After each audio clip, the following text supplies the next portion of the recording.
Microsoft Power Automate is a cloud-based software that allows employees to create and automate workflows and tasks across multiple applications. Automate workflows are called flows. To create a flow, the user specifies what action should take place when a specific event occurs. Once a flow is built, it can be managed on the desktop or through an app on a mobile device. Power Automate integrates with various Microsoft services and apps, including Power BI, Power Apps, Dynamics, and Office 365. So I'll begin by initializing a few variables. We'll initialize a data source name variable and a tag name variable. Now this isn't necessary for the flow, but having them will make it easier for us to reference them later, as you'll see. Okay, now the exciting part.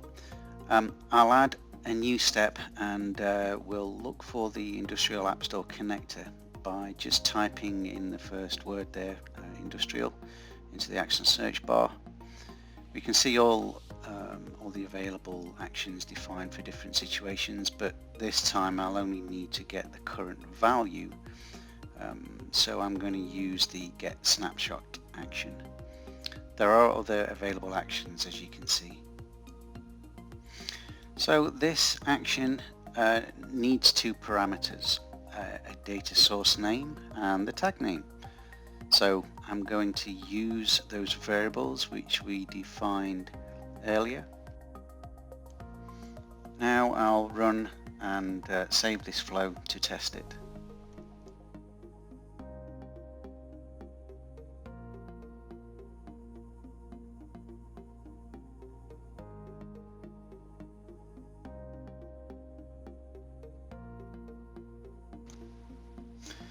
Once the run is finished, I can see that all the tags completed successfully by having the green tick marks at the side of them, and I got some data back for the flow. You can see we actually got quite a bit of data back for this tag, but in this case I only need part of it. I'll show how we extract the data we want later.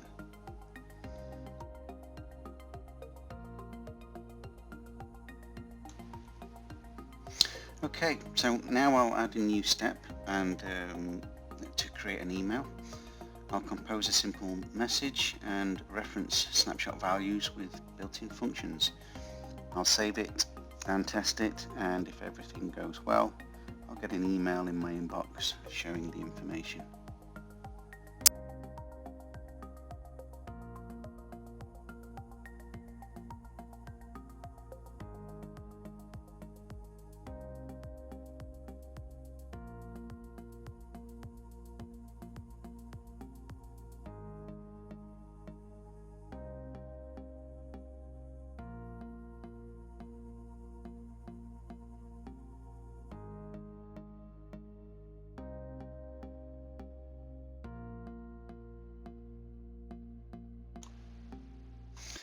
Okay, I now want to add the numeric value of my tag to the email body.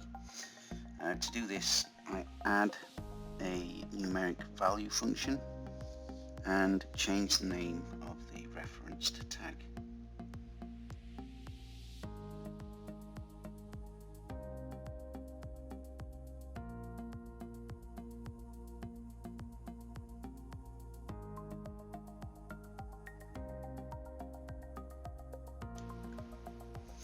I'll just save this and give it a quick test.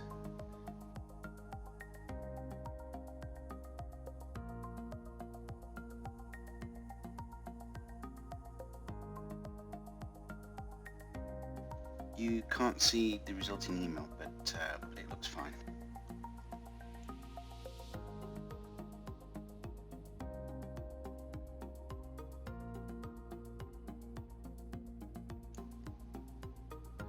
To make things a little more interesting, I'll go back a few steps and define another variable. We'll call it a limit and we'll give it a value.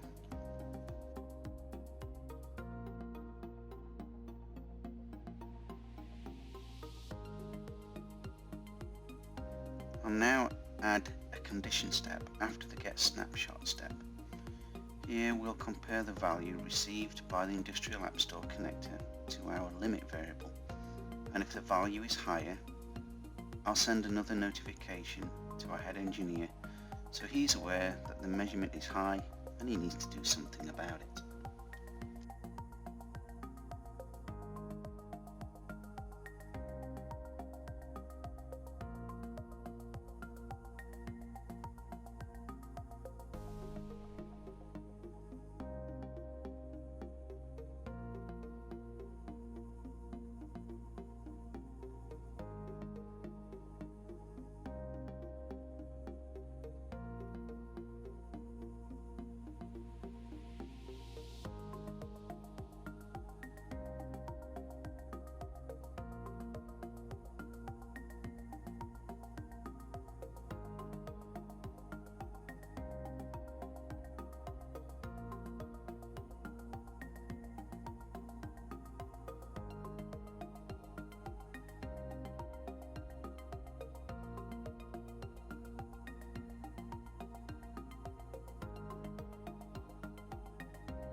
So now, as well as notifying appropriate people, I'll also log this incident into my Power BI dataset so that other people in the organization monitoring Power BI dashboards can see that a high limit value has been recorded and can start appropriate actions.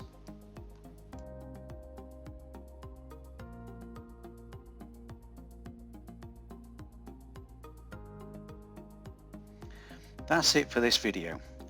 Look out for our other video showing what can be done with your alarm data in Power Automate.